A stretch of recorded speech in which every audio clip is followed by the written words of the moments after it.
오늘 하나님께서 우리에게 주시는 말씀입니다. 요한복음 11장 39절에서 44절까지 말씀입니다. 우리 다 일어나셔서 한 목소리로 우리 하나님 말씀 함께 같이 읽습니다. 요한복음 11장 39절에서 44절까지의 말씀입니다.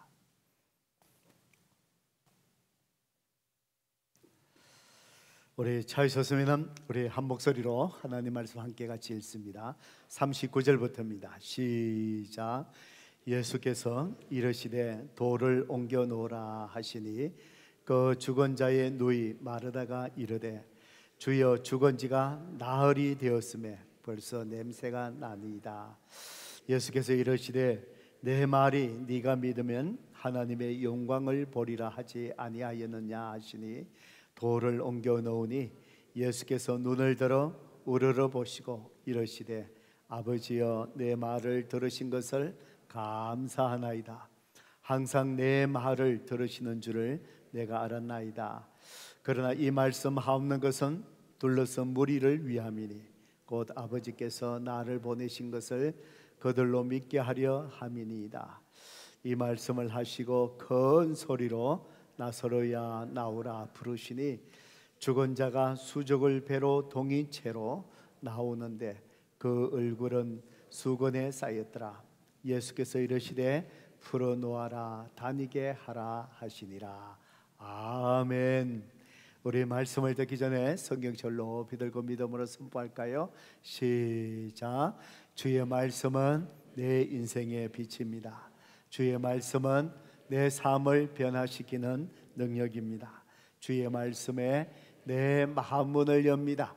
듣고 깨닫고 말씀대로 살겠습니다. 아멘. 믿음대로 될지어다.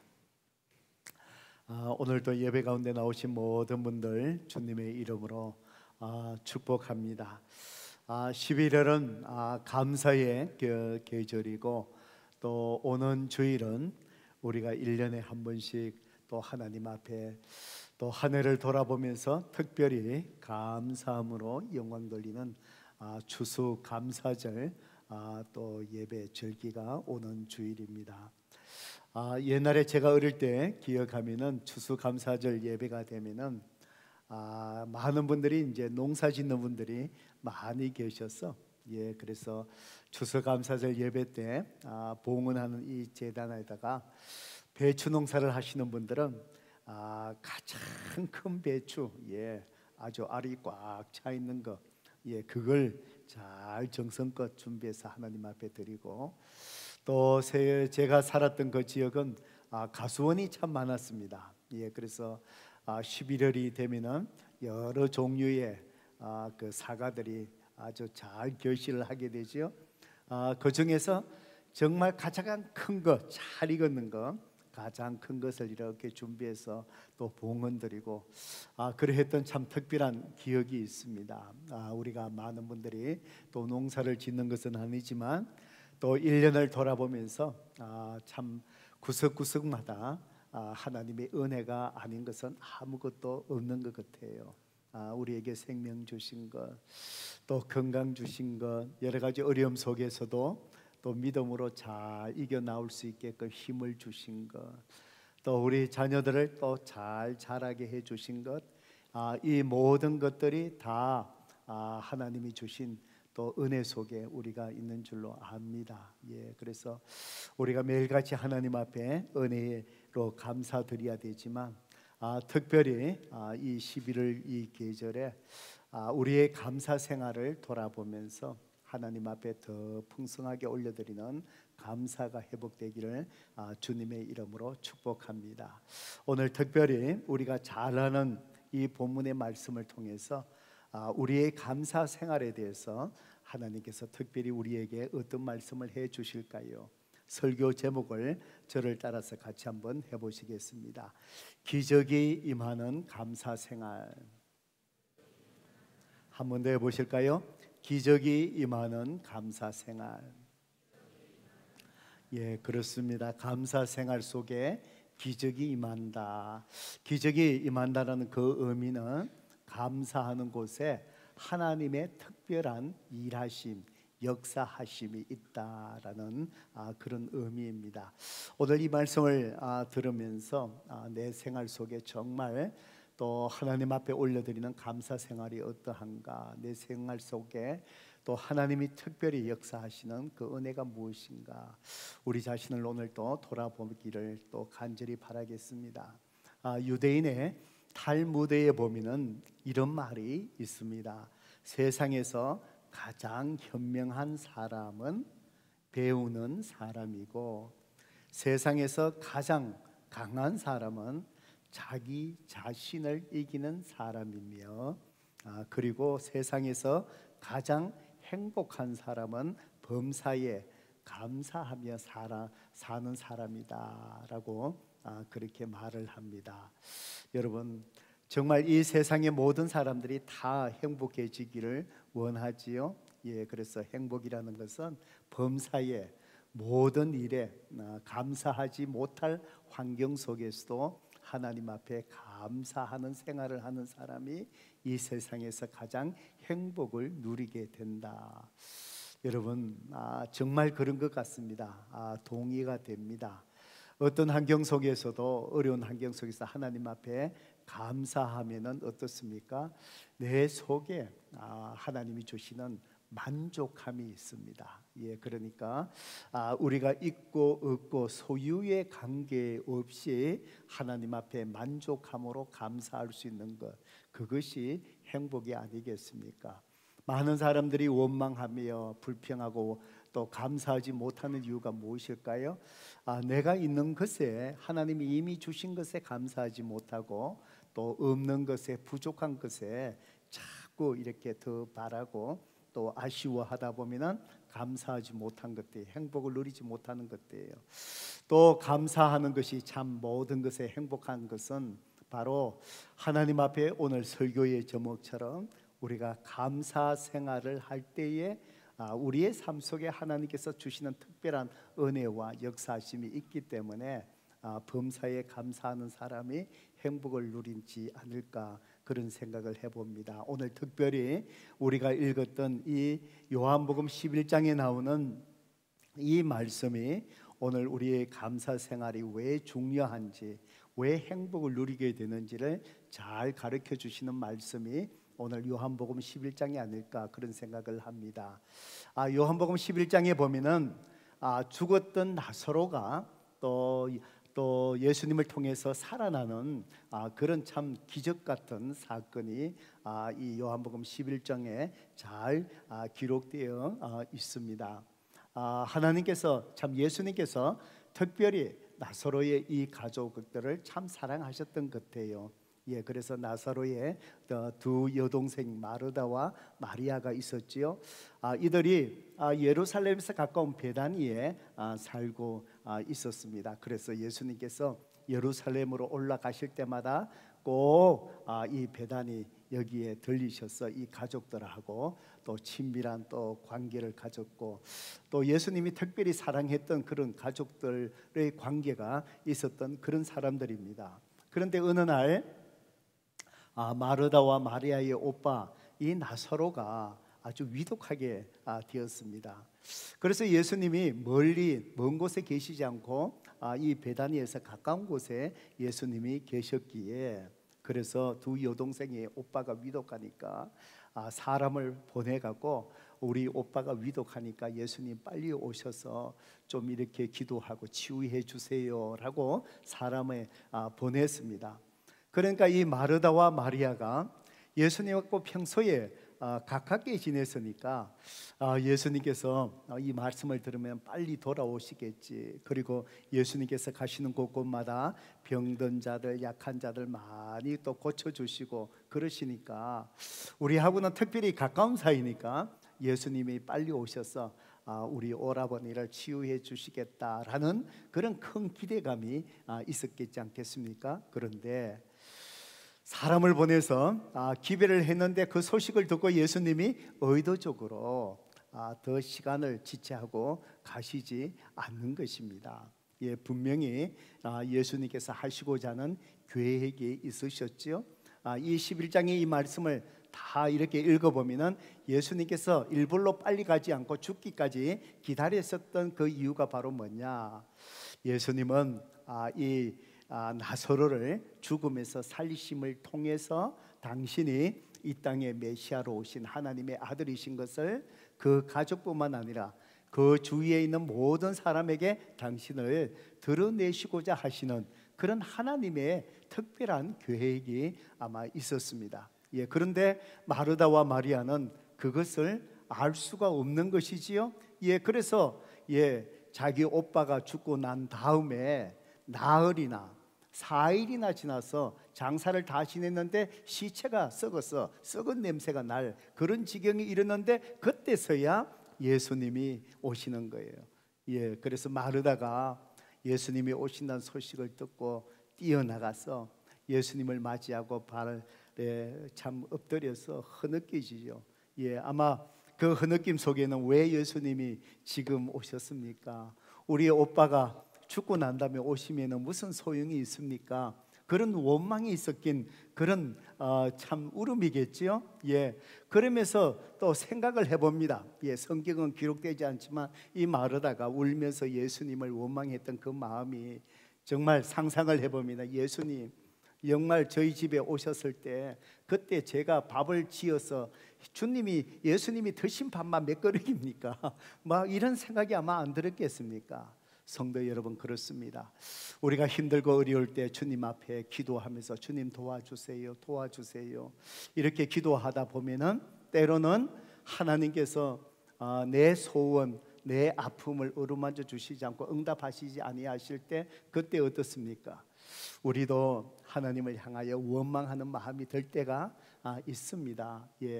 내가 주를 위해서 봉사하고 주를 위해서 헌신한 삶이 얼마나 많은데 주님 기도에 다 응답하신다는데 내 어려움 속에 왜 응답하지 않으십니까? 라는 원망 섞인 마음이 우리 마음속에 들 때도 참 많이 있겠죠.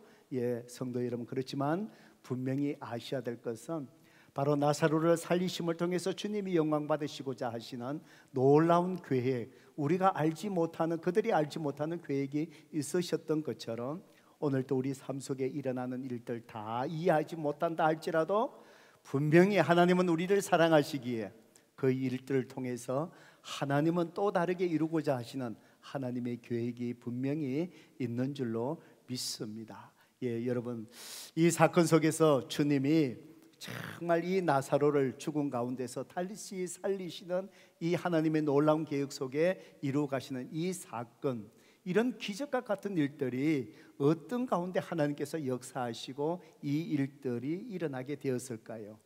오늘 우리가 읽었던 요한복음 11장 41절에 보면은 바로 성경은 이렇게 기록되어 있습니다. 돌을 옮겨 놓으니 예수께서 눈을 들어 우러러 보시고 이르시되 아버지여 내 말을 들으신 것을 감사하나이다. 감사하나이다. 성도 여러분, 주님께서 나사로의 무덤, 시체가 썩어서 썩은 냄새가 납니다. 장사 지난 지가 4일이 지났습니다. 무덤을 막아놓은 돌을 옮겨 놓아라. 그러면서 주님이 어떻게 하셨다고요?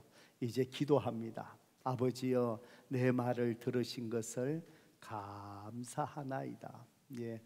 그리고는 주님이 나사로야 나오너라. 죽었던 나사로가 모든 배로 쌓인 채로 그때 걸어서 나오는 정말 기적의 사건이 일어나는 것이지요. 조금 전에 말씀드렸지만 하나님은 이 일을 통해서 예수님이 메시아로 이 땅에 오신 하나님의 아들이신 것을 드러내시고자 하는 나사로만 살리는 사건이 아니라 그를 통해서 바로 하나님의 아들이심을, 이 땅에 오신 예수님이신 것을 드러내시고 영광 받으시고자 하는 계획이 있었습니다. 하나님은 이 계획을 이루어 가시는 이 놀라운 사건 속에 역사하실 때 무엇을 통해서 역사하셨다고요? 주님이 아버지여 내 말을 들으신 것을 감사하나이다. 하나님 앞에 믿음으로 감사하는 감사를 통해서 바로 하나님께서 역사하신다라는 사실입니다. 바로 슬픔이 있는 자리, 절망이 있는 자리, 왜 지금 오셨습니까? 라고 주님을 향한 원망의 그 자리, 바로 그 자리에 주님은 믿음으로 하나님 앞에 감사 기도드렸습니다. 그때 죽었던 나사로가 다시 살아나는 것이지요. 성도 여러분, 그렇습니다. 우리가 알지 못하는 그 상황 속에, 어려움 속에 원망이 있고 슬픔이 있고 아픔이 있는 그 고통의 자리, 성도 여러분, 오늘 우리에게 중요한 것이 바로 무엇이냐? 바로 하나님 앞에 감사함으로 슬픔의 자리에서 감사로 올려드리는 것이지요. 바로 그 감사하는 곳에 기적이 일어나는 것입니다. 감사하는 곳에 그 기적이라는 것은 하나님의 역사하심이 임한다는 것이지요. 왜 그렇습니까? 감사는 바로 믿음이기 때문에 그렇습니다. 하나님께서 행하실 일들을 기대하면서 바로 감사하는 생활, 바로 믿음이기에 바로 믿음으로 감사하는 그곳의 기적, 하나님께서 역사하시는 우리가 이해하지 못하는 놀라운 일들이 바로 감사하는 그 생활 속에 임한다라는 그 사실입니다. 그래서 주님은 데살로니가전서 5장 18절에 우리에게 말씀하시기를 범사에 감사하라. 예, 범사에 감사하라.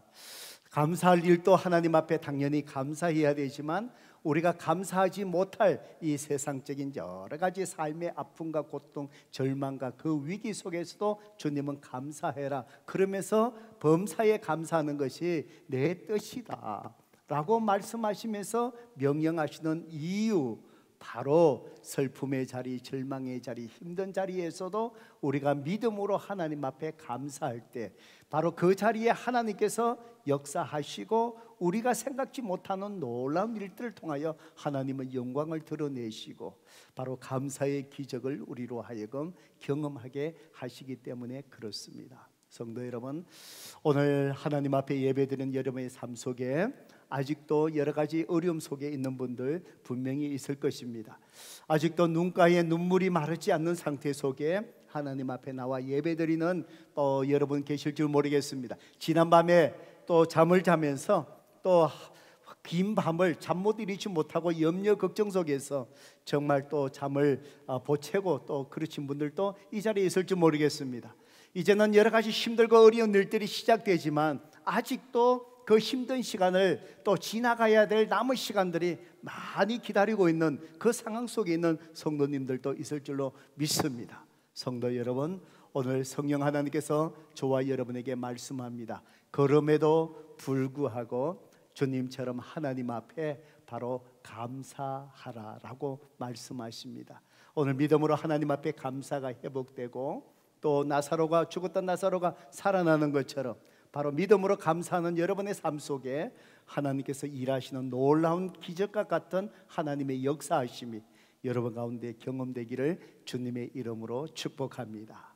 성도 여러분, 그렇다면은 우리의 삶에 항상 감사할 일보다도 우리를 힘들게 하고 고통스럽게 하는 일이 많은 삶 가운데 저와 여러분이 어떻게 믿음으로 하나님 앞에 감사함으로 주님 앞에 올려드릴 수 있겠습니까?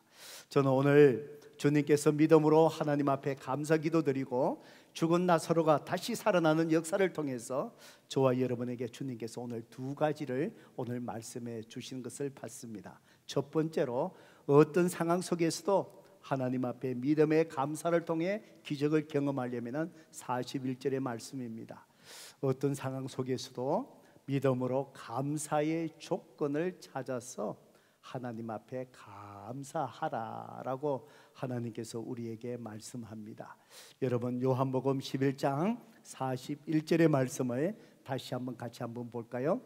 돌을 옮겨 놓으니 예수께서 눈을 들어 우러러 보시고 이러시되, 주님이 하나님 앞에 어떻게 감사합니까? 아버지여, 내 말을 들으신 것을 감사합니다 라고 감사의 기도를 드립니다. 주님께서 바로 나사렛의 무덤 앞에서 정말 절망 가운데 있는 그 사람들 앞에서 아무런 소망을 가지지 못한 자들, 바로 그 앞에서 감사하는 내용이 바로 뭘까요? 아버지여, 내 말을 들으신 것을 감사합니다. 바로 주님은 감사 올려드릴 수 있는 감사의 조건을 찾으셨습니다. 그때 그 무덤 앞에서 감사한 그 내용이 아버지여, 내 말을 들으신 것을 감사합니다. 바로 과거형입니다. 바로 그것은 바로 뭘까요? 멀리는 지금까지 예수님께서 이 땅에 오셔서 사역하실 때마다 하나님 앞에 믿음으로 구할 때마다 다 주님의 기도에 응답해 주셨던 하나님의 역사하심을 기억하면서 바로 하나님 감사합니다, 내 말을 들으신 것을 감사합니다, 그렇게 하나님께서 내 기도에 응답하여 주셨듯이 지금 바로 죽은 나사로를 살리심을 통해서 하나님의 영광을 드러내실 텐데, 바로 죽은 나사로를 살려주실 것을 소원하고 구하는데 이것조차도 이전처럼 응답하여 주신 것처럼 들어주실 것으로 인해서 하나님 앞에 감사합니다라는 그런 기도의 내용이지요. 그렇습니다. 주님은 죽은 나사로의 무덤 앞에서 바로 절망의 가운데 정말 감사의 기적, 나사로가 다시 살아나는 그 기적을 경험하는 것, 바로 감사의 조건, 지금까지 당신의 기도에 응답해 주셨던 그 하나님이심을 기억하면서 믿음으로 그 감사의 조건을 찾아 하나님 앞에 감사하는 거예요. 성도 여러분, 그렇습니다. 우리의 삶이 힘들고 어려우면 사실 감사보다도 원망이 나올 수밖에 없지요.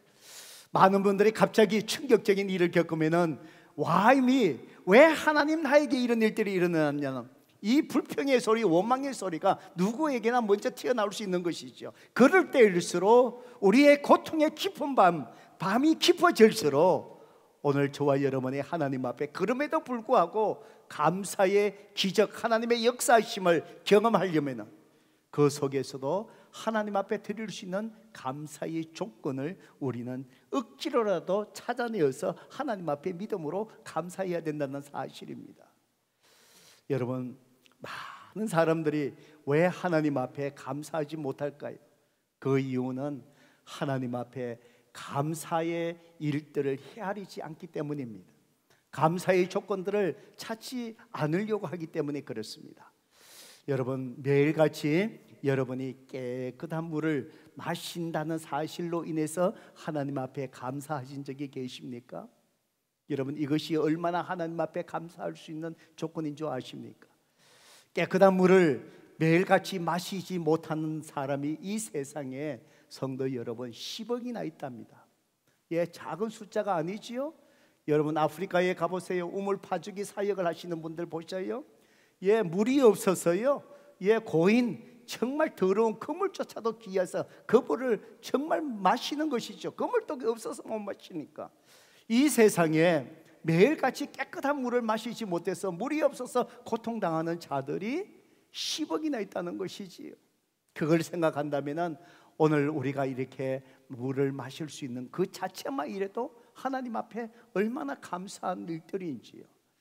여러분, 하루에 용돈 1불 이상을 내가 쓸 수 있다는 사실에 하나님 앞에 감사해 보셨습니까? 예, 이 세상에 하루 1불 미만으로 자기 생계를 이어가며 힘들게 살아가는 사람이 이 세상에 12억이랍니다. 12억. 예, 하루 1불도 안 되는 돈으로 하루를 생계를 이어주지 않은 사람이 12억. 그걸 생각하면은요, 우리가 아무리 못 살아도 우리가 그들을 생각하면은 이 하루 그렇게 아무 걱정 없이 살아갈 수 있는 것, 그 자체가 하나님 앞에 감사한 것이지요. 여러분, 예수님을 구세주로 믿음으로 말미암아 구원받은 그 은혜에 매일같이 여러분은 감사하고 계십니까? 여러분, 아직도 정말 예수님을 믿지 못해서 구원받지 못한 영혼이 이 세상에 40억이 된답니다. 아직도 40억이나 된답니다. 예, 아주 많은 사람이 아직도 예수님을 믿지 못해서 구원받지 못한 그 상황. 내가 무엇이간데 복음을 듣고 예수님을 구세주로 믿을 수 있는 믿음까지도 주님이 선물 주셔서 내가 구원받은 자리에 하나님의 자녀가 되어서 은혜로 살아갈 수 있는 것, 그것만 생각해도 어떻습니까? 정말 하나님 앞에 감사할 것이지. 우리가 하나님 주신 그 은혜들을 헤아려 보면은 정말 감사할 일들이 너무나 많은 거예요. 우리가 그 감사의 조건들, 그걸 헤아리지 아니하니까 우리가 하나님 앞에 감사를 자꾸 잃어버리는 것이에요. 성도 여러분, 혹시나 여러분들이 평생 안고 가야 될 질병, 그것으로 인해서 혹시 그런 질병이 여러분이 계시다면 그것으로 인해서 하나님 앞에 감사해 보셨습니까? 많은 분들이 당뇨병이 있으시지요. 고혈압도 있으시고요. 고지혈병도 있으시고요. 심장의 병도 있으시고 또 뭐 갑상선 문제도 있으실 거예요. 어쩌면 이제는 평생 약을 드시면서 관리하면서 살아가야 될 것. 분명히 삶 속에 그것은 불편할 거예요. 그런데 그걸로 인하여 하나님 앞에 감사해 보셨냐고 여쭙고 싶어요. 여러분, 오래전에 저도 여러분이 아시다시피 제가 당뇨병으로 계속 관리하고 있잖아요. 오래전 벌써 한 15년이 지난 것 같아요. 저희 부모님이 다 당뇨병이 있으셔서 유전적으로 그 당뇨병이 일어날 확률이 많이 있죠. 그래서 한 15년 전에 우연히 의사 선생님에게 정기적으로 체크하는데 한 번은 검사더니만은 하시고 난 다음에 의사 선생님이 당뇨 증세가 조금 있습니다. 그러면서 지금 보드라인에 이렇게 있다 그러면서 정밀 검사를 이렇게 했습니다. 하고 난 다음에 의사 선생님이 이 보드라인에 있으니까 이제 잘 관리하세요. 그 말씀을 듣고 가만히 돌아서서 보니까 그때 가장 충격을 제가 받았던 것 같아요. 이때까지 뭐 성인병에 대해서 전혀 뭐 이렇게 신경을 쓰지 않았는데 그때 당뇨병 보드라인에 있으니까 잘 관리하세요. 그러면서 의사 선생님이 그래요. 좀 얼마 안 있다가 저보고 얘기하기를 뭐라 그러냐면은 당뇨병입니다. 받아들이세요. 저는 자꾸 그걸 거부하고 싶잖아요. 아마 우리 성도님들도 얘기해보면 보드라인에 있어요 뭐 이런데 사실은요 보드라인이 그게 당뇨병이에요. 내가 당뇨병 환자 받아들여야 됩니다. 제가 그걸 안 받아들였거든요. 의사 선생님에게 이렇게 하면 제가 다시 원상대로 될 수 있고 이렇게 될 수 있죠 뭐 이러니까 의사 선생님이 제 심리를 아니까 그러더라고요. 저하고 잘 아시는 분이 한 20년을 제가 지금은 은퇴하셨는데 저를 이렇게 건강관리를 해주셨던 분이에요. 그러니까 저를 아니까 목사님은 당뇨병 환자입니다. 이제 받아들이셔야 된다고. 그렇게 해서 지금부터 잘 관리를 하셔야 된다고. 그러면서 이제 제가 가슴이 뜨끔했습니다. 그러면서 의사 선생님이 딱 얘기하고 나니까 충격이 딱 오고 나니까 지금 돌아보면은요 그때 그렇게 음식 먹기를 좋아했는데 그 다음부터는요 밥 먹기가 싫어지는 거예요. 저걸 먹으면 또 당이 막 올라간다 그러니까 막 두렵기 시작하고 그러니까 이 스트레스 때문에 더 이상 뭐가 먹는 게 두려운 거예요. 함부로 먹지를 못하는 거예요. 그게 엄청난 스트레스죠. 그때 그 의사 선생님 얘기를 듣고 몇 달 만에 체중이 싹 빠지더라고. 왜? 안 먹으니까 그 충격 때문에 먹기가 싫은 거 두려운 거예요.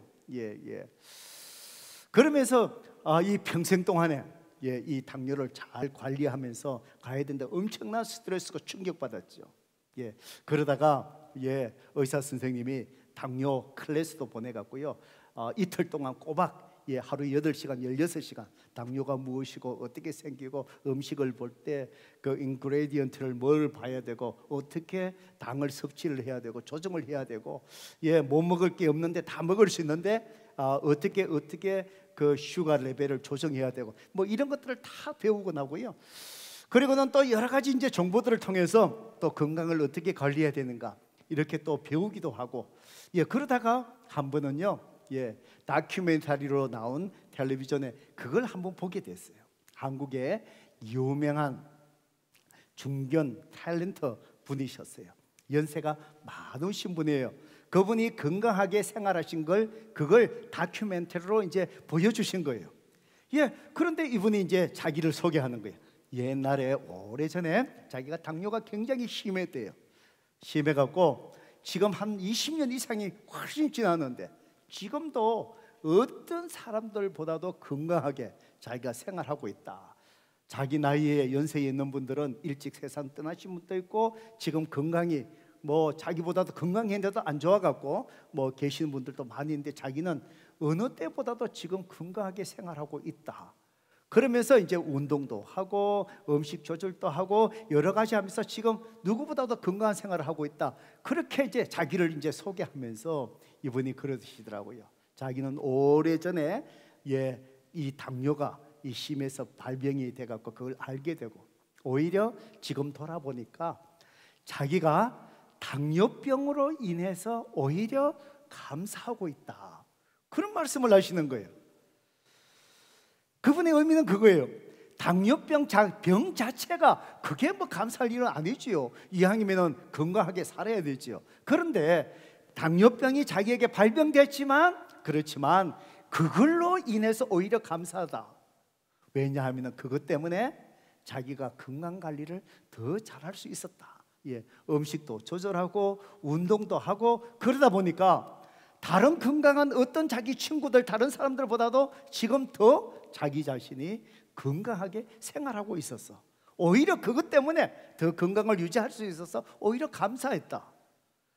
그 말씀을 들으면서 제가 많이 당뇨병 그것 때문에 보드라 있다 그러면 스트레스 받는데, 오히려 그렇구나. 그러면서 저도 한 15년 됐지만은 건강을 잘 유지하면서 그런 생각이 들어요. 맞네. 내가 그러니까 의사를 자주 만나서 또 다른 여러 가지를 또 체크할 수 있고, 또 음식을 대할 때마다 더 조심하게 되고, 또 운동하기가 게으르지만 그래도 운동하려고 하고, 이러니까 내가 건강을 잘 유지할 수 있어 감사하구나, 그런 생각이 들었습니다. 바로 뭘까요? 성도 여러분, 감사할 조건을 찾는 거예요. 감사할 조건을 찾는 거예요. 성도 여러분, 그렇습니다. 어떤 환경 속에, 어려움 속에 빠진다 할지라도 믿음의 눈을 열고 바로 그 상황 속에서도 하나님 앞에 감사할 수 있는 조건을 찾는다면 얼마나 많은 줄 몰라요. 그렇습니다. 성도 여러분, 주님은 죽은 나사로의 무덤 앞에서, 절망 가운데 있는 사람들 앞에서 바로 하나님께서 역사하시는데, 지금까지 바로 아버지여 내 말을 들으신 것을 감사하나이다, 이전에 하나님께서 어떻게 역사하셨던가를 돌아보면서 감사의 조건을 찾으시고 감사드린 거예요. 여러분, 그렇습니다. 힘들고 어려울 때에 지난날 하나님께서 여러분 삶 속에 어떻게 일하시고 은혜로 함께 하셨는가를 생각해 보시기 바랍니다. 미국에 처음 오셨을 때 하나님이 여러분을 어떻게 인도해 주셨습니까? 하나님께서 좋은 사람들을 만나게 해주시고, 지금까지 이민 생활 속에 다 이렇게 올 수 있게끔 하나님이 인도해 주시지 않으셨습니까? 여러분, 미국에 오셔서 이민 1세자로서 저와 여러분이 애쓰고 힘들고 고생하셨고 많은 희생을 하셨지만, 보셔요, 여러분의 자녀들 좋은 환경 속에서 이 사이에 주류 사회로 마음껏 뻗어나갈 수 있게끔 교육시킬 수 있게 하신 것, 하나님의 은혜가 아니십니까? 지난날 하나님께서 우리에게 행하신 일들을 돌아보면 우리는 너무나도 어려운 가운데서도 하나님 앞에 감사할 일들이 너무나도 많은 거예요. 그렇습니다. 감사의 기적, 하나님의 역사하심을 우리가 어떻게 경험할 수 있을까요? 우리의 삶을 돌아보며 하나님이 행하신 일들을 기억하며 감사의 조건을 찾아 하나님 앞에 계속해서 감사할 수 있는 저와 여러분 되기를 주님의 이름으로 축복합니다. 두 번째로, 우리는 어떻게 기적이 임하는 감사의 생활을 할 수 있을까요? 바로 42절의 말씀입니다. 하나님께서 앞으로 행하실 일들, 지금이 아니라 내가 알지 못하는 하나님께서 분명히 하실 일이 있을 거야. 하나님의 영광 받으실 일이 있을 거야. 바로 그것을 믿음으로 바라보며 하나님 앞에 믿음으로 감사하는 겁니다. 요한복음 11장 42절의 말씀, 저와 여러분이 함께 같이 한번 읽어볼까요? 읽어봅니다. 시작. 항상 내 말을 들으시는 줄을 내가 알았나이다. 그러나 이 말을 섬하옵는 것은 둘러서 무리를 위함이니 곧 아버지께서 나를 보내신 것을 그들로 믿게 하려 함이니라. 여러분, 주님은요 나사로의 무덤 앞에서 감사하면서 하나님 앞에 말씀을 합니다. 항상 내 말을 들으신 줄을 내가 알았습니다. 이전에도 그렇게 말씀하셨고 그렇게 행하셨고, 또 나사로의 이 이슈도 문제도 내 말을 들으시고 응답하실 줄을 믿습니다. 그러면서 또 하나님 앞에 믿음으로 감사하는 것이 무엇일까요? 아버지께서 이 일을 통해서 나를 보내신 것을로 그들로 믿게 하려 함입니다. 주님은요 하나님 앞에 감사하면서 믿음으로 감사하면서 죽은 나사로가 살아나는 것에 한정하지 않고요, 이 일을 통하여 바로 뭘까요? 아버지께서 나를 보내신 것, 바로 메시아로 하나님의 아들로 이 땅에 보내신 것, 이 일을 통해서 모든 사람들이 믿게 되기를, 당신의 영광을 드러내시기를, 바로 그걸로 인하여 제가 하나님 앞에 감사합니다. 예, 바로 믿음의 역사가 일어나기 시작합니다. 성도 여러분, 그렇습니다. 우리가 감사한다는 것은요, 현재의 내 어려운 상황 속에서만 그걸 보지 않고요, 앞으로 하나님께서 행하실 일들을 믿음으로 바라보고 감사하는 거예요. 로마서 8장 28절의 말씀처럼 성도 여러분, 하나님의 사랑하는 자 저와 여러분들은 모든 것이 합하여 모든 환경 속에서도, 그것이 내가 실수했던 일이든 내가 잘못했던 일이든, 그렇지만 이 모든 일들을 하나님께서 유익하게 이렇게 이끌어 가시는 하나님이신 것을 믿으십니까? 우리 믿으시면 아멘 하십시다.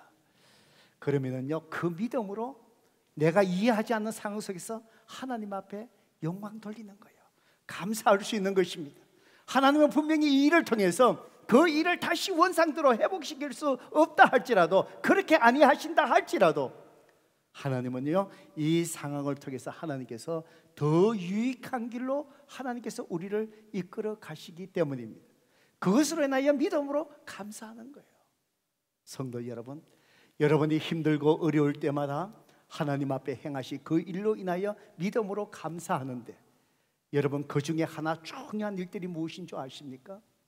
여러분 주위에 있는 가족과 자녀들에게 내가 믿음을 지켜나가며 하나님을 바라보며 정말 믿음 앞에 바르게 선 이 일을 통하여 이 자녀들에게 하나님 평생 동안에 내가 주님 앞에 선 그 믿음이, 바로 그 믿음대로 내 자녀가 이 사건을 통하여, 이 일을 통하여 그것을 바라보며 그 믿음 가지고 살아갈 수 있는 믿음이 내 자녀들에게 바로 그대로 이루어지게 하시옵소서.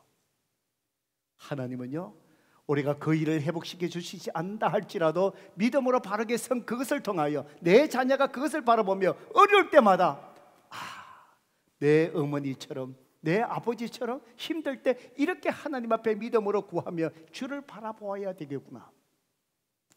그 믿음의 유산이 이어진다면 그 이상 하나님 앞에 고맙고 감사할 일이 무엇이겠습니까? 바로 그거예요. 바로 그 일을 위하여 하나님 앞에 감사합니다. 주님, 내가 이 믿음을 통하여 내 자녀들을 믿음의 자녀로 세워주실 줄로 믿습니다. 하나님 감사합니다. 하나님이 행하실 일들을 바라보며 감사하는 거예요. 성도 여러분, 저는 이 말씀을 이렇게 보다가 지난 목요일 날 큐티 본문의 말씀, 창세기 45장의 말씀을 묵상하다가 또 하나님께서 오늘 이 감사에 대한 말씀을 묵상하면서 많은 또 은혜를 주님이 주셨어요. 창세기 45장에 보면은요, 흉년이 들어가고 양식을 구하러 간 야곱의 아들들, 요셉의 형제들이지요. 예, 거기에서 애굽의 총리가 된 그 요셉 자기 동생을 만난 거예요. 요셉이 자기를 밝히지 않았습니다. 자기 형들이 온 걸 알았어요. 그 형들이 어떻게 했습니까? 자기를 미워해갖고요, 애굽의 노예로 팔았잖아요. 그래서 부모를 떠나갖고요, 애굽의 노예로 와갖고 요셉이 얼마나 고생했습니까? 아마 그 팔려가면서 요셉이 몸부림쳤을 거 아니에요. 형들을 향하여 이름을 부르며, 형들이여 왜 나를 이렇게 합니까? 아버지, 아버지, 어머니, 어머니 부르면서 요셉이 몸부림치며 가지 않겠습니까? 노예로 끌려가서 생활하면서 얼마나 고통스러웠을까요? 보디발의 장군 그 집에 들어갔는데, 그것도 보디발의 장군 아내에게 모함을 당해갖고요, 또 감옥에 들어가게 되잖아요. 그런 이색이 어디 있습니까? 원망스럽고 불평스럽고 이 모든 일들이 바로 형제들이 바로 노예로 팔아서 생긴 일들이잖아요. 그런 형들이 흉년에 양식을 구하기 위해서 애굽 총리가 된 자기 앞에 무릎을 꿇은 거예요. 자기는 이미 알아봤죠. 창세기 45장에 이제 요셉이 누구인가를 드러냅니다. 두려워하는 형들 끌어안으면서 요셉이 목 놓아 우는 거예요. 얼마나 서러웠을까요? 얼마나 감정이 북받쳐 오르었을까요? 그 울음소리가 얼마나 컸던지 바로의 궁전까지 울음소리가 들렸대요. 바로와 바로의 신하들이 아니 요셉 총리가 왜 저렇게 목 놓아 울지? 무슨 일이 일어났느냐고 물었을 거 아니에요? 자기 가족의 이야기를 다 했을 거예요. 그런데 놀라운 일들이 일어납니다. 애굽의 바로 왕과 신하들이 요셉이 자기 형제 가족을 만났던 사실로 막 기뻐합니다. 바로 왕이 얘기합니다. 이 형제들과 아버지 야곱의 가족들 다 지금 이 흉년에 살기 힘들다. 지금 흉년이 2년 지났는데 앞으로 5년이나 남았는데 다 애굽 좋은 땅으로 와서 살게 해라. 우리가 애굽의 최고 좋은 걸로 당신들에게 다 베풀겠다. 그러면서 바로 왕이 어떻게 하지요? 수레를 보내갖고 그 아버지하고 그 가족들이 내려오는데 편하게 내려올 수 있도록 다 오라. 가나안 땅에 있는 거 그거 연연하지 말고 다 내버려 두고 오라 그러라. 애굽에 더 좋은 것이 수없이 많다. 우리가 다 제공할 테니까 그냥 내려오라 그러라. 그런 은혜를 베푸는 거예요. 저는 그 말씀을 이렇게 묵상하면서 생각합니다. 요셉의 형제들이 그런 하나님의 은혜와 축복을 받을 가치가 있습니까? 아니잖아요. 그들이 요셉을 어떻게 했는데 노리를 팔면서 울부짖었던 요셉, 그 동생의 울부짖음을 듣고도 길을 막고 아버지에게 가서 짐승에 물려 죽었다고 거짓말했잖아요. 어떻게 그 은혜를 베풀 수가 있어요? 어떻게 그 은혜를 받을 자격이 있나요? 하나님은 바로를 통해서 애굽의 좋은 땅을 주고요. 물론 하나님께서 아브라함에게 약속하셨던 것처럼 바로 메시아를 보내시기 위해서 이 아브라함의 후손들을 큰 민족을 이루겠다 하신 하나님의 약속이 있으셨기에 흉년 속에서 하나님의 보호하시려고 하신 하나님의 섭리의 계획이 분명히 있었어요. 그런데 중요한 것은요, 하나님의 그 보호의 섭리, 민족을 이루게 하시는 하나님의 그 계획, 메시아가 오게 하시는 그 계획들 이루어 가실 때에 바로 누구를 통해서 이루어 가시나요? 요셉을 통해서 이루어 가셨다는 거예요. 도대체 요셉이 어떤 사람이기에? 도대체 요셉이 어떤 사람이기에 자기를 팔은 그 형제들에게 그럼에도 불구하고 바로 요셉을 통해서 하나님께서 그 흉년에 살아남을 수 있게끔 야곱의 가족 70명이 애굽으로 이주와서 큰 민족을 430년 동안 이룰 수 있게끔 그렇게까지 인큐베이터에 집어넣으시고 보호하시고 축복하신 그 은혜가 어떻게 요셉을 통해서 흘러갔느냐는 거예요. 바로 창세기 45장 7절 8절 이 말씀이에요. 우리가 잠깐 읽어볼까요? 읽어봅니다. 시작. 하나님이 큰 구원으로 당신의 생명을 보존하고 당신들의 후손을 세상에 두시려고 나를 당신들보다 먼저 보내셨나요? 그런즉 나를 이리로 보낸 이는 당신들이 아니요 하나님이시라.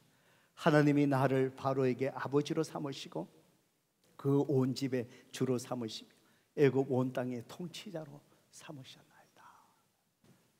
예, 이 요셉이 보복을 두려워하는 자기 형제들에게 한 말입니다. 요셉이 뭐라 그러죠? 형님들 걱정하지 마세요. 두려워하지 마세요. 하나님께서 큰 구원으로 당신들의 생명을 보존하고 당신들의 후손을 세상에 두시려고 나를 당신들보다 먼저 보냈습니다. 참, 이 말하는 요셉의 마음을 한번 생각해 보세요. 자기를 노예로 팔 때 울부짖었던 요셉의 그 순간, 고통스러운 아픈 순간이 떠올랐지 않겠습니까? 형들이요, 당신들이 나를 팔았지만 나를 이리로 보낸 자 8절에 누구라고요? 형님들이 아니라 당신들이 아니요 하나님이십니다. 하나님이 나를 보내셨습니다. 요셉이 형들에 의해서 팔려지고 원망하고 불평한 시간들이 있었지만 이 고백을 쭉 돌아보면요, 모든 힘들고 어려운 상황 속에서 요셉의 됨됨이가 바로 무엇이죠? 힘들고 어렵고 몸부림치는 상황 속에 그 상황을, 모든 그 상황을 하나님의 관점에서 해석했다는 거예요. 하나님의 관점에서. 요셉이 몸부림쳤겠지요. 아무렇지 않은 건 아니잖아요. 그 고통의 순간 요셉이 왜 몸부림치지 않았겠습니까? 자기가 보디발의 장군의 아내에게 모함을 당할 때 또 왜 형들을 생각하면서 원망이 없었겠습니까? 그 몸부림 속에서도 분명히 요셉의 인생 속에, 요셉이 하나님을 향한 그 관계 속에 분명히 중심 잡고 있었던 것이 바로 뭘까요? 그 상황을 바로 뭐죠? 하나님의 관점에서 해석했다는 거예요. 몸부림치고 울부짖으면서도 분명히 하나님께서 이 모든 일을 행하실 특별한 목적이 있을 거예요. 끝까지 믿음으로 견디는 거예요. 결국 형제들을 만났을 때 그때에 하나님께서 이렇게 하셨구나. 형들이요, 거기서 원망이 아니라 보복이 아니라, 형들이요, 걱정하지 마세요. 하나님께서 우리 가족을 민족으로 키워가시고 보호하시기 위해서 나를 먼저 보내신 것이 하나님이십니다. 당신들이 아니십니다. 성도 여러분, 이것이 요셉이 하나님을 향한 믿음의 감사가 아닐까요? 오늘 저와 여러분의 삶 속에 오늘도 하나님 앞에 정말 기적이 임하는 감사의 생활이 요셉과 같은 이 믿음의 태도라고 저는 생각을 합니다. 오늘 이해되지 않는 상황, 오늘 여러분 손 속에 아직도 눈물이 있는 그 상황들, 오늘도 주위에 있는 사람들을 향하여 상처받은 그 아픈 마음, 오늘도 그 속에서 하나님의 역사하심, 기적이 임하는 것은 바로 뭐냐? 그럼에도 불구하고 믿음으로 하나님 앞에 감사하는 거예요. 믿음으로 나에게 일어난 이 모든 고통의 상황을 믿음으로 하나님의 관점에서 해석하는 거예요. 성도 여러분, 그 속에서도 하나님 앞에 믿음으로 감사할 조건을 찾으십시오. 찾으십시오. 내가 알지 못한 상황 속에 앞으로 하나님께서 당신의 영광을 드러내기 위한 하나님이 행하신 일들을 위하여 믿음으로 감사하십시오. 그리고 하나님 아버지, 나에게 힘 주시고 지혜 주셔서 내가 이 고난과 고통 속에서도, 이 불의 속에서도 내 믿음을 지켜내면서 내 삶 속에 주인되어 역사하시는 주님을 모든 사람이 보게 하시옵소서. 그것이 바로 하나님께서 죽은 나사로를 살린 이유가 아니겠습니까? 오늘 여러분의 고난과 고통 속에 하나님이 영광 받으시기 위해서 오늘도 그 자리에서 풍성한 감사가 또 여러분을 통해서 주님 앞에 드리지는 믿음의 감사가 있기를 주님의 이름으로 축복합니다. 이 시간에 하나님 앞에 우리가 오늘 이 찬송을 했으면 좋겠어요. 감사 위에 감사. 가사를 보면 겸손히 올리는 나의 기도, 나의 기도, 간구보다 감사를 드립니다. 응답하심도, 때로는 하나님께서 거절하신 것 같은 거절하심도, 기다리라 하심도 주님 그러겠습니다. 내가 이 상황 속에서 바로 믿음으로 감사의 조건을 찾아서 하나님이 행하실 일들을 믿음으로 바라보며 그럼에도 불구하고 제가 감사하겠습니다. 위에 감사를 덮을 때 은혜 위에 은혜가 쌓이네. 모든 일에 감사, 모든 순간에 그리 아니하실지라도 감사. 감사는 믿음으로 하는 것입니다. 오늘 이 찬송하시면서 이 찬송의 고백이 우리의 고백이 되기를 주님의 이름으로 축복합니다. 찬양하십시다.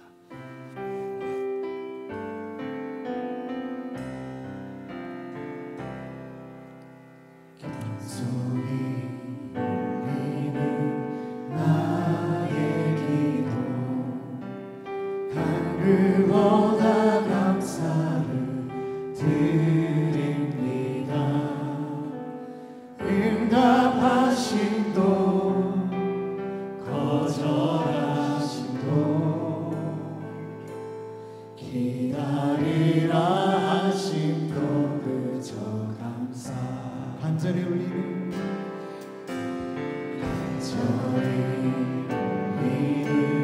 나의 그보다 감사를 드립니다.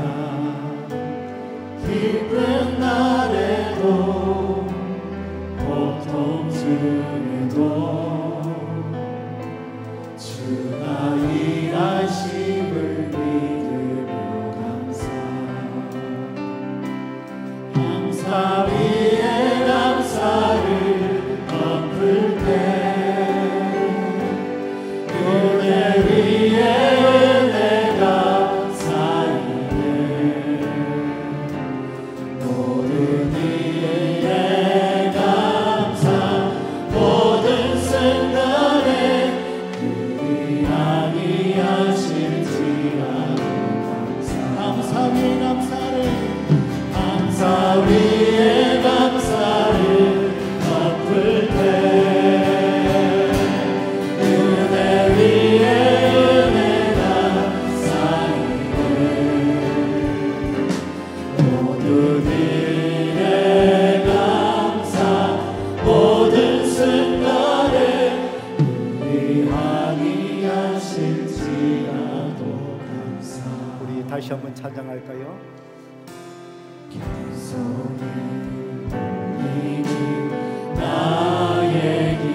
드리는 나의 기도 간구보다 감사를 드립니다. 기쁜 날에도 고통 중에도 주가 일하심을 감사 위에 감사를 덮을 때 은혜 위에 은혜가 쌓이네. 모든 일에 감사 모든 순간에 우리 아니하실지라 감사. 이 시간 우리 반주하신 동안에 하나님 앞에 기도하십시다. 성도 여러분, 아직도 여러분의 삶 속에 고통 속에 있습니까? 끝나지 않은 여러 가지 어려움의 터널을 지금 지나가고 계십니까? 아직도 눈물 속에 주를 바라보고 계십니까? 분명한 것은 하나님은 여러분을 그럼에도 불구하고 여전히 사랑하고 계세요. 여러분 주위에 하나님께서 일하고 계셔요. 때로는 하나님께서 여러분의 간구에 응답하시지만 때로는 거절하셔요. 때로는 기다리게 하셔요. 하나님께서 우리가 알지 못한 특별한 목적을 가지시고 여전히 하나님은 여러분을 사랑하시고 인도하고 계시기에 응답하시기도 거절하시기도 기다리기도 하시는 것입니다. 오늘 우리에게 중요한 것은 그럼에도 불구하고 그리 아니하실지라도 믿음으로 하나님 앞에 감사하는 거예요. 성도 여러분, 오늘 고통 속에 하나님 앞에 감사할 수 있는 조건을 찾아보셔요. 믿음의 이 눈을 열어보셔요. 지난날 하나님께서 하셨던 것을 기억해 보셔요. 우리가 감사할 일들이 너무나 많아요. 눈물로 하나님 앞에 감사 올려주세요. 내가 알지 못하는 하나님의 놀라운 영광을 드러내실 그 일을 위하여 믿고 감사하세요. 내 삶 속에 주님이 주인 되심이 드러나게 해주세요. 내 자녀에게 그 믿음이 이어지게 해주세요. 내 가정을 믿음의 가정으로 변화시켜 주세요. 하나님이 행하실 일들을 바라보며 믿음으로 감사하세요. 죽은 나사로를 살리셨던 우리 하나님께서 여러분을 통해서 또 놀라운 일들을 행하시고 하나님이 살아계심을 증거하실 것입니다. 이 시간에 우리 하나님 앞에 오늘 말씀을 의지하여 믿음으로 하나님 앞에 감사기도 올려드리겠습니다. 기도하십시다. 아버지 하나님 감사합니다. 오늘도 눈가에 눈물이 있는 성도들 있습니다. 마음에 아픔이 있는 자들 있습니다. 오늘도 긴 밤을 눈물로 베개를 적시는 우리 성도들도 있습니다. 낙심한 가운데 아무것도 하지 못하는 의지조차 잃어버린 성도들 있습니다. 아버지 주저앉아 있는 자들 있습니다. 주님의 품을 멀리 떠나가 있는 자들 있습니다. 고통이 너무 심하기에 아버지 하나님 이 시간 아버지 하나님의 저들을 주여 붙들어 주시기를 원합니다. 아버지 믿음의 눈을 열게 하여 주세요. 이 감사의 계절에 아버지 저들의 입술에 감사가 회복되게 하여 주세요. 정말 믿음으로 하나님 앞에 감사하게 하여 주세요. 정말 나사로의 믿음 안에서 참으로 무덤 앞에서 절망 가운데 있는 자들 앞에서 주님이 감사한 것처럼 아버지 그 가운데서도 믿음으로 감사하게 하여 주세요. 감사의 조건을 찾게 하여 주세요. 아버지 하나님 앞에 구원의 은혜를 감사하게 하시고 아버지 하나님께서 행하실 놀라운 일들을 믿음으로 바라보며 아버지 저들에게 그 믿음으로 주를 찬양하며 눈물로 절규 가운데 정말 하나님을 이름을 높이며 감사를 더 풍성하게 하시고 아버지 저들을 상고대 하나님께서 역사하시는 아버지 놀라운 일들을 저들을 경험할 수 있도록 오 주여 하나님 역사하여 주시옵소서. 오 주여 하나님 감사합니다. 오 주여 하나님 감사합니다. 아버지 하나님 감사합니다. 오늘도 우리의 모든 성도들 힘들고 어려운 가운데 있는 아버지 모든 성도들 하나님께서 위로하여 주시고 오늘도 이 말씀이 저들에게 임하는 레마의 말씀이 되게 하여 주셔서 그럼에도 불구하고 하나님 앞에 믿음으로 감사하는 성도 되게 하시옵소서. 하나님 앞에 올려드리는 그 감사 그 믿음으로 하나님께서 죽은 자를 살리시는 그 부활의 능력으로 저들의 삶에 간섭하여 주시고 당신의 영광을 드러내실 줄로 믿습니다. 예수 그리스도의 이름으로 간절히 기도드리옵나이다. 아멘.